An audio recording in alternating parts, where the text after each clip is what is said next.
Coucou les gars, avant de commencer la vidéo, n'hésitez pas à évidemment vous abonner, lâcher le petit pouce bleu et mettre la cloche, ça ferait vraiment plaisir.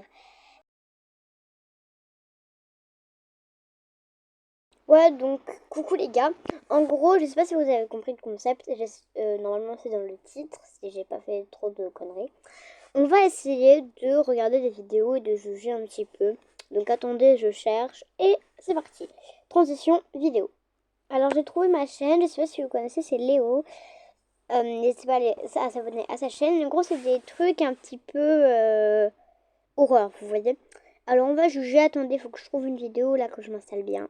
Prenez vos petits popcorn et un juicy, à boire préférence de l'eau, mais bon, faites comme vous voulez. Et c'est parti pour la vidéo. Alors on va regarder la vidéo, je sais pas si vous la voyez, je vous la mets. On va regarder celle-là.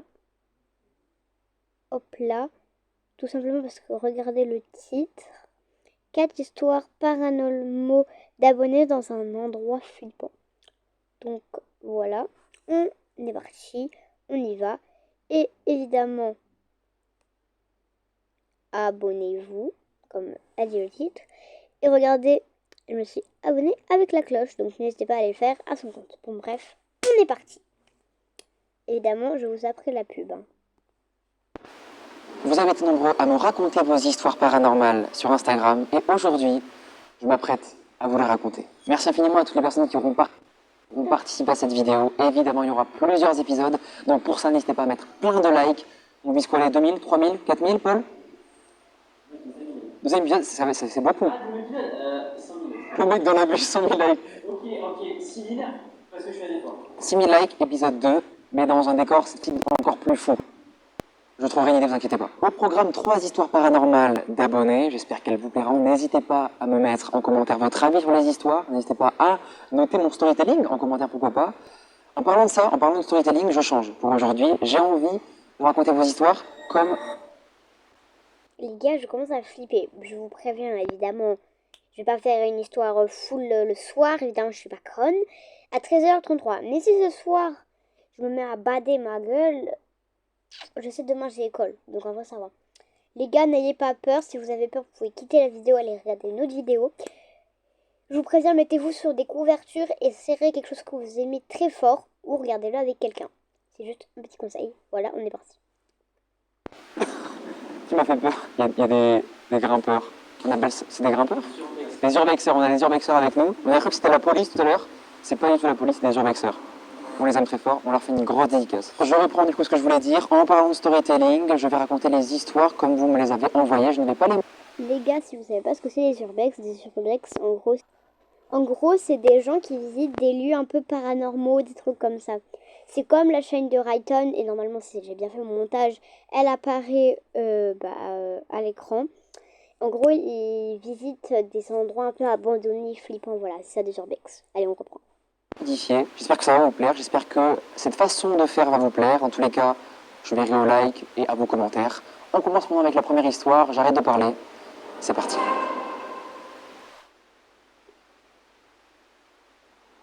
Est-ce que vous êtes prêts les amis pour la première histoire? Eh bien écoutez, moi je suis prêt. J'espère que vous êtes prêts. N'hésitez pas évidemment à prendre quelque chose à manger pour apprécier ce moment. Je vais la lire du coup l'histoire. Ça change d'habitude. J'ai pas l'habitude de faire ça de base. Je me teste à ça. J'ai envie de voir. Même vous, si vous kiffez ou pas. On est parti. Ok, vous êtes prêts tout le monde? Petite histoire, c'est parti. Tu peux dire mon prénom dans l'histoire. Ça ne me dérange pas.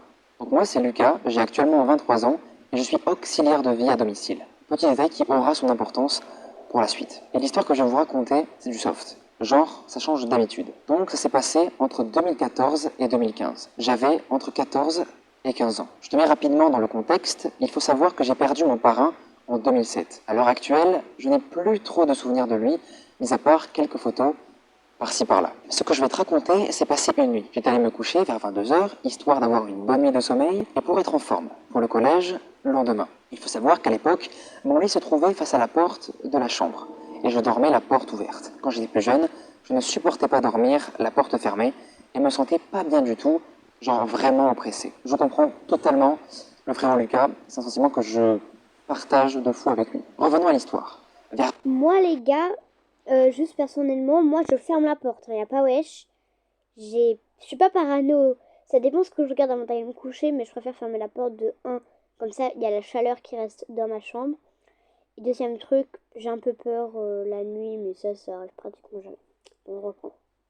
22 heures, donc je m'endors, et je suis réveillé vers 2 heures du matin par l'envie de boire. Donc je m'assois dans mon lit. Je prends ma bouteille d'eau.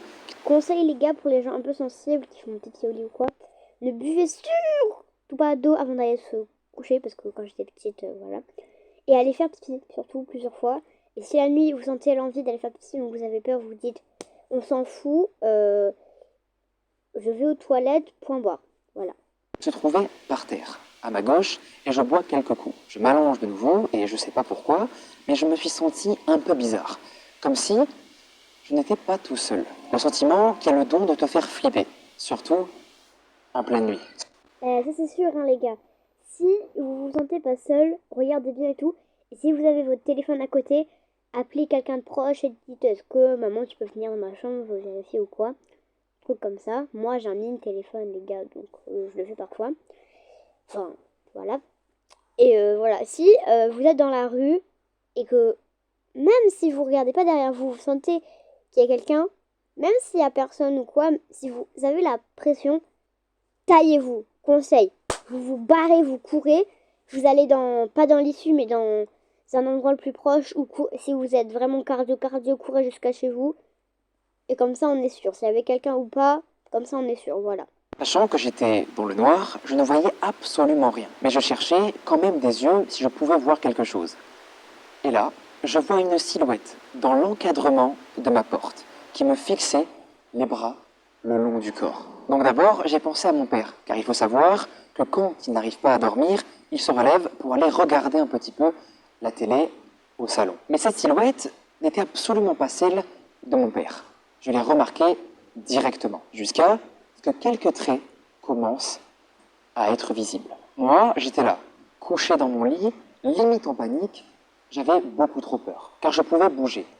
Et les gars, juste truc, désolé, je quitte beaucoup, mais comme je vous dis, c'est une vidéo réaction.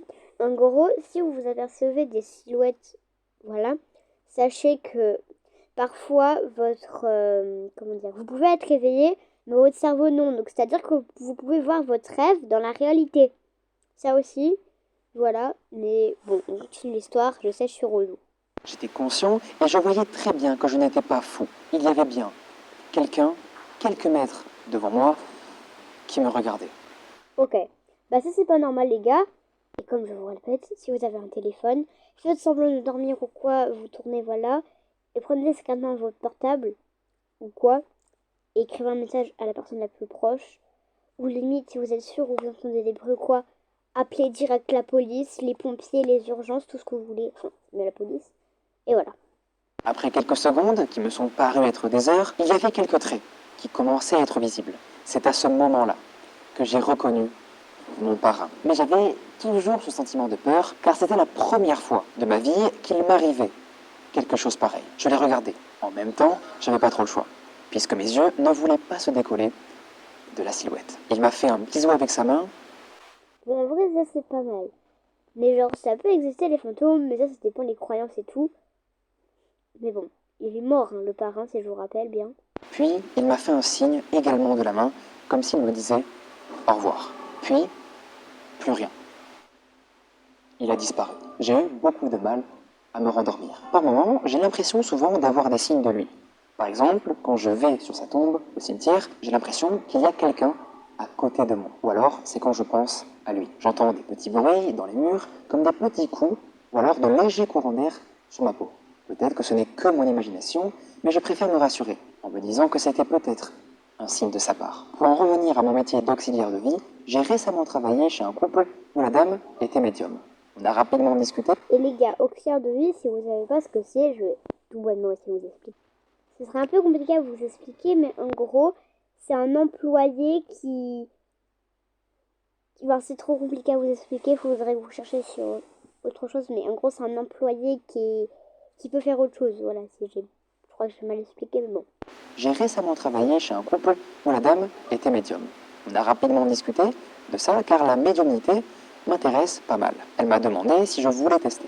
J'ai dit que oui. Bon, il nous avoue qu'il était pas mal terrifié de faire ça, mais il s'est dit, pourquoi pas, essayons. Donc, elle m'a demandé de lui poser une question. Donc, première chose qui m'est venue à l'esprit, sans rien lui dire de tout ça, est-ce que mon parrain veille sur moi? Elle a pris une grande inspiration, elle m'a regardé, et elle m'a dit que oui.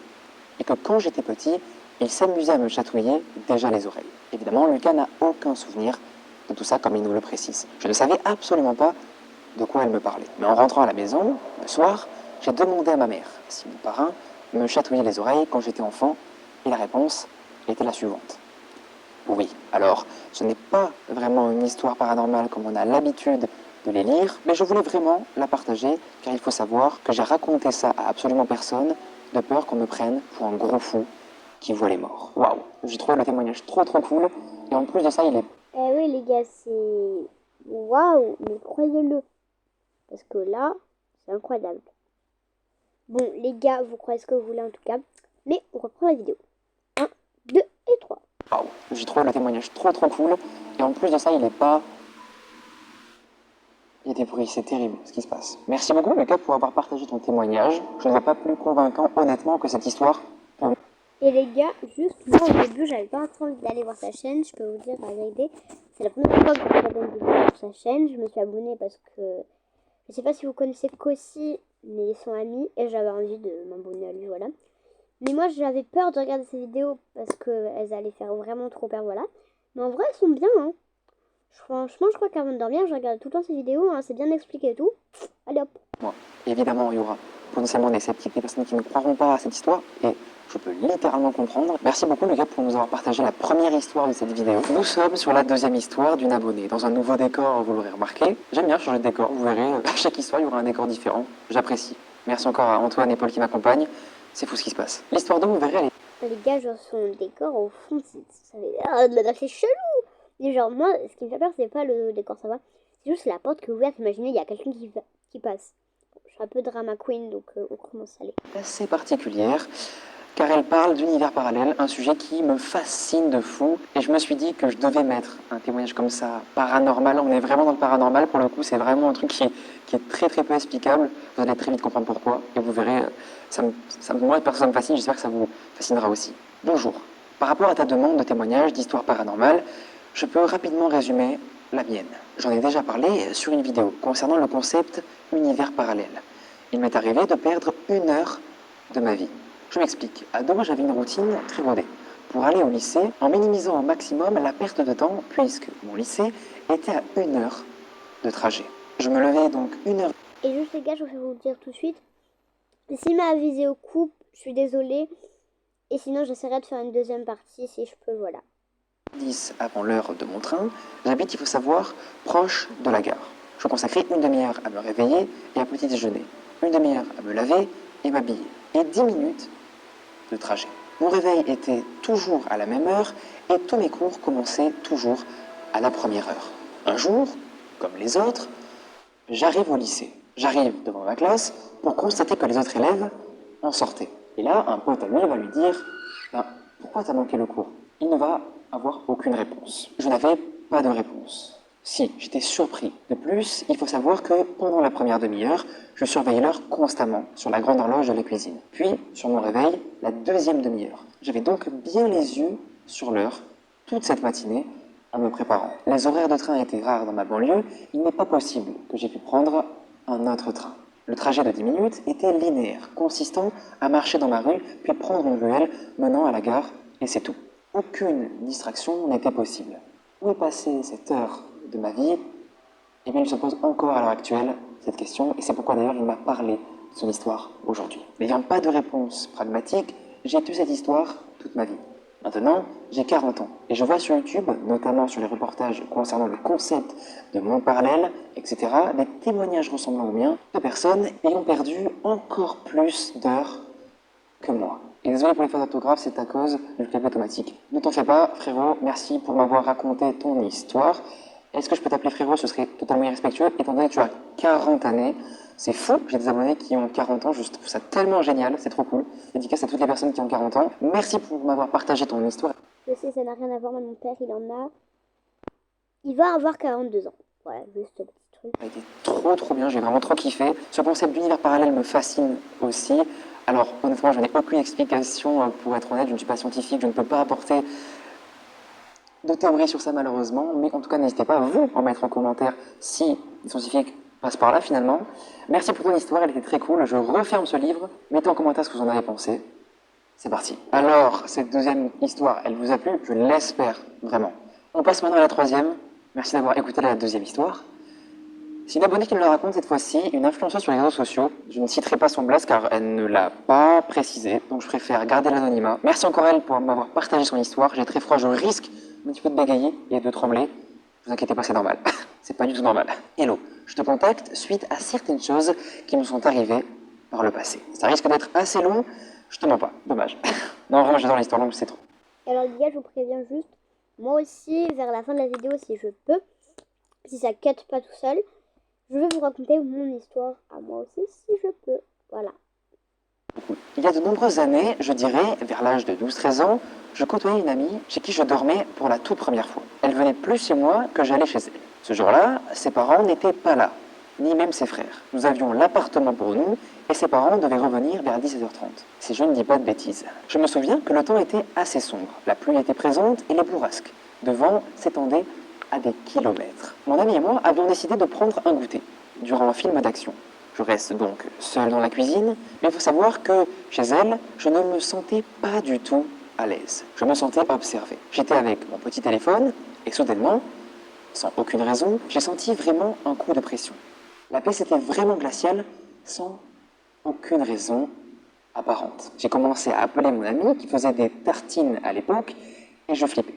Je n'arrivais même plus à me relever tellement que l'ambiance était malsaine et forte. Je lui demande de revenir et elle me dit qu'elle ne va pas tarder. Et au même moment, je sens quelqu'un souffler contre le creux de mon oreille. Je te promets, je n'ai pas réfléchi et je suis parti en courant la rejoindre.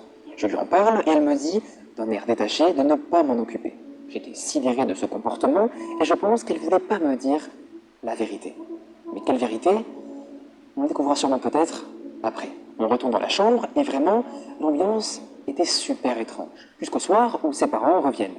On se couche dans son lit, assez petit, elle était contre le mur et moi, vers la porte. J'ai passé la pire nuit de ma vie, pour tout vous dire.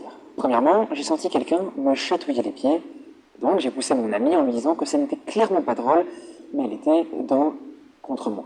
Ce n'était pas du tout elle. J'ai remonté mes pieds et j'essayais de la réveiller tant bien que mal. Elle gémissait des qu'est-ce qu'il y a? Je lui dis que quelque chose m'avait touché. Et j'ai senti encore quelque chose me tirer fort le pied. Et j'ai hurlé. Et c'est là qu'elle s'est vraiment réveillée et qu'elle a vraiment réagi. Elle m'a dit de me calmer et m'a avoué qu'il se passait des choses étranges dans cet appartement. Que des objets disparaissaient ou que des bruits se faisaient même entendre par moments. Je suis rentré chez moi au matin et je n'y suis plus jamais retourné. J'ai d'autres histoires à raconter, mais j'ai préféré commencer par la toute première qui m'est arrivée. Et bien, écoute, merci beaucoup. Je vais essayer de retrouver son prénom. Attendez. Je retrouve son prénom. Il n'y a pas son prénom. Bon, mais écoute, merci beaucoup à toi, jeune demoiselle. Terrible, ce surnom.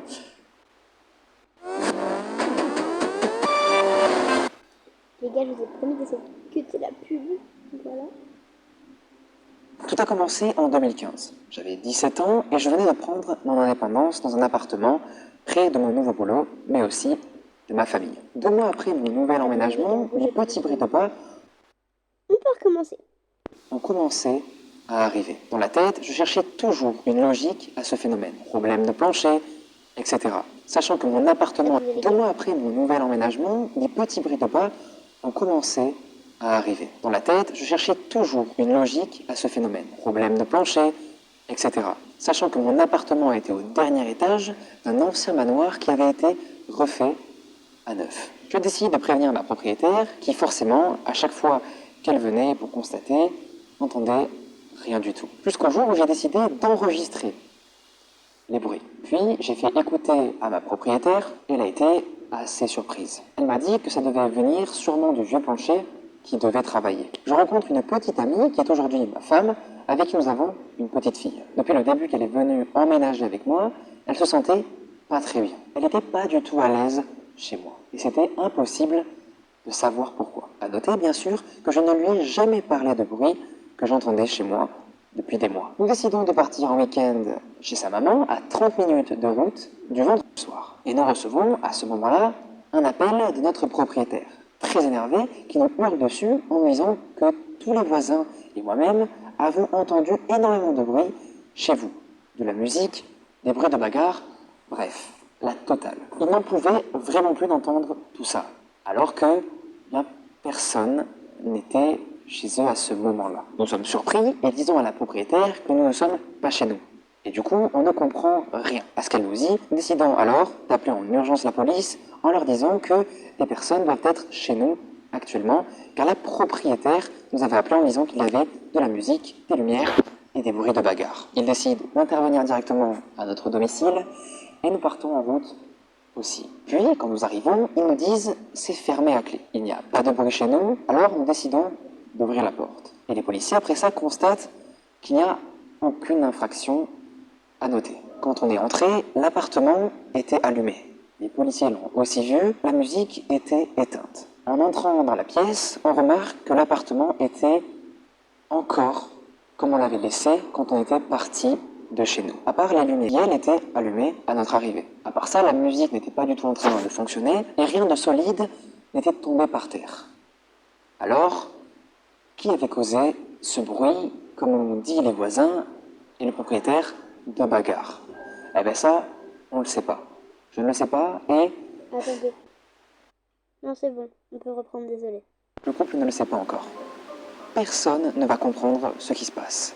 Les proprios, les voisins et les gendarmes. Car tout le monde va comprendre qu'on n'avait pas été là de tout le week-end. Du coup, je ne te cache pas qu'après cet événement, on n'était pas à l'aise de rester dans l'appartement. Les bruits continuaient, c'était devenu une habitude. Puis les lumières continuaient à nouveau à s'allumer de manière aléatoire. Alors, on a décidé de prendre une décision, de déménager. Tout se passe vraiment super bien. Ils vivent leur meilleure vie. Mais ça ne va pas durer du tout longtemps. Jusqu'au jour où, malheureusement, quelques mois après notre déménagement, des bruits très louches reprenaient calmement. Et là, donc, vous imaginez que la peur et le malaise revient dans cette famille. Jusqu'au jour où nous décidions de prendre l'appartement de mon frère pour faire un petit week-end à Paris. Il finit par nous appeler en disant qu'il ne supporte pas l'appartement, qu'il entend des bruits et qu'il se sent vraiment pas bien. Car oui, pendant que le couple était dans l'appartement de leur frère à Paris, lui avait gardé leur appartement. L'appartement qui était le théâtre de plusieurs événements assez troublants. On décide encore une fois donc de revenir et de réagir. Ils en avaient vraiment marre. Attendez encore 2 minutes, s'il vous plaît. Normalement, s'il n'y a pas de problème, là, c'est bon aussi. On peut le remarquer. Je vais chez mon frère par la suite pour en parler. Et il m'a dit qu'il avait vraiment été choqué. Qu'il n'avait jamais entendu des bruits aussi nets, alors qu'il n'y avait personne dans l'appartement. Il sentait qu'il n'était pas en sécurité, mais incapable de nous dire pourquoi. Alors, je vous l'explique là parce que j'ai pas très bien compris le passage de l'abonné qui m'a raconté l'histoire. Un jour, il est allé à nouveau dans l'appartement. Il voulait regarder un match de foot avec son frère et il a entendu plusieurs bruits assez étranges dans les murs. Alors il a pensé au début que c'était sûrement des rats, donc il a appelé un dératiseur. Dératiseur qui lui a confirmé, après avoir inspecté les murs, qu'il n'y avait aucun rat. Il a placé les pièges dans toute la maison, mais rien. Aucun résultat. Les bruits provenaient de quoi? Eh bien il n'en sait rien du tout. Bref, la vie continue pour le jeune couple, et là ils vont décider d'inviter des potes à eux. Potes à eux qui vont aussi être là quand des bruits étranges vont se passer dans la maison. Au moment où le couple vont décider de parler à leurs potes de ces bruits étranges, les bruits vont commencer à se manifester. Effectivement, ils entendent exactement les mêmes bruits qu'avait entendu le couple quelques semaines plus tôt. Un malaise va s'installer à nouveau dans la pièce. Ils nous ont aidés à trouver une solution car je ne voulais pas appeler un médium ou autre. Je ne fais pas confiance à tout ça. Puis, une nuit, ma femme se lève et hurle dans la maison qu'il y a une femme dans le salon. Elle s'était levée en plein milieu de la nuit car elle entendait des bruits. Elle hurlait et pleurait. Je l'ai donc rassurée en lui disant qu'elle avait halluciné avec tout ce qu'il s'est passé. Ça a dû pas mal la travailler, donc elle s'est peut-être imaginé ça toute seule. Bref, la vie encore continue. Un jour, mon frère m'appelle. Il va me parler du collier que m'avait offert ma grand-mère quand j'étais petit. D'après lui, je l'aurais apparemment gardé dans ma boîte dans ma chambre, détail qui s'était totalement évaporé de ma tête. Il pense que cette chose-là était le déclencheur de tous ces événements assez étranges. Alors je suis allé voir dans la boîte et je l'ai vu. Il était là, le collier que m'avait offert ma grand-mère. Évidemment, je lui dis non, en rigolant que c'est pas possible, ce n'est pas ça qui cause tous ces événements, et je ne verrai pas pourquoi, même si ma grand-mère était décédée, je ne verrai pas pourquoi elle serait le déclencheur de ces événements flippants. Pourquoi elle voudrait me faire peur. Un soir, il était 23h30, j'étais dans le lit, et j'entends encore les fameux bruits. Ces fameux bruits qui me hantaient depuis plusieurs mois. Et au même moment, j'aperçois quelque chose. Ce quelque chose, c'est une silhouette. À ce moment-là, quand je l'aperçois, je suis tétanisé de peur, je reste bloqué et par réflexe, je tourne la tête. Mais par pure curiosité, je décide de retourner à nouveau la tête vers la chose que je venais de voir. Mais là, rien.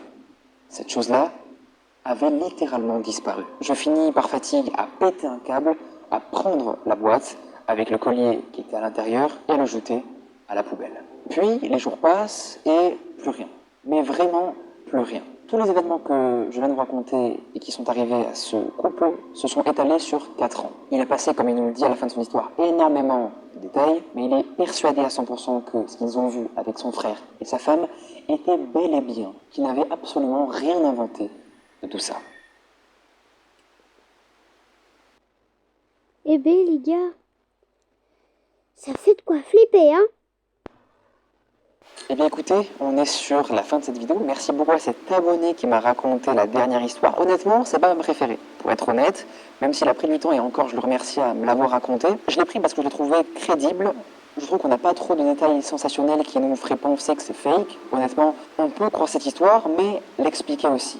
Est-ce que ces silhouettes ne seraient pas un effet scientifique explicable? Pourquoi pas? N'hésitez pas à mettre vos théories d'ailleurs en commentaire, ça me ferait plaisir. Merci beaucoup à cette personne anonyme qui nous a raconté cette histoire. Elle était trop cool, la dernière. Merci beaucoup d'avoir suivi cette vidéo.